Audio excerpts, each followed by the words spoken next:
to it daily, watering the plant every single day, speaking specifics into and over every area of your life. When we say specifics now, we'll say this. Don't just say, I'm going to be blessed financially. You look at the bank account and you say, by the 7th of August 2023, this account, you shall read 42.5 million, and you don't sound here, and 37 kobo. Do you get what I'm saying? What I'm saying is scriptural. I'll show you. Not that you say that those words are ineffective words in the spirit realm. You'll say, well, I will be blessed. All right? God will do great things. Okay? And we'll just leave it open. That can be a confession, all right, of your hope, an affirmation of what you believe to internalize it. But that's not a prophetic utterance. 1 Corinthians chapter 14 and verse 6. It tells us this. Now, brethren, if I come to you speaking in tongues, what shall I profit you? Now, verse 7. It says this. And even things without life-giving sound.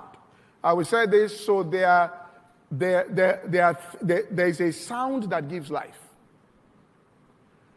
You know, when the Bible speaks, I will get to it, the waters going there. It says, everything it touched lived. Do you get what I'm saying here?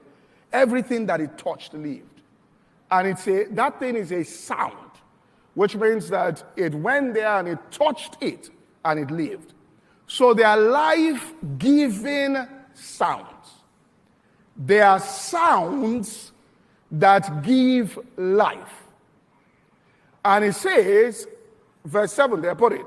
It says, even things without life-giving sounds. Now, even you look at those things, whether pipe harp, except they give a distinction in the sounds.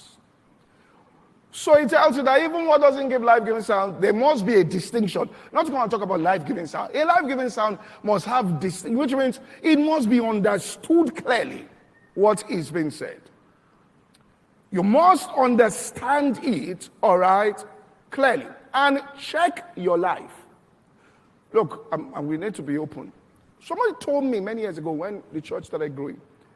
She said, Pastor, I've noticed this. That anytime you stand on the pulpit and say, we are going to have, all right, 3 services in the next 8 months, it happens. And then you realize you may just have stopped saying it. Do you get what I'm saying here? Because you just stop saying it. It's like you come and you say, we'll have it. In fact, I invited somebody in the congregation to preach one day. And the person said, look, what I'm trying to tell you, don't you notice that any time the pastor comes and he will say, haven't we gone 3 times? Then he will say again, we're going to do this. And then he will say again, we're going to do that. But if you just say, God will bless us, there's no distinction in that sound.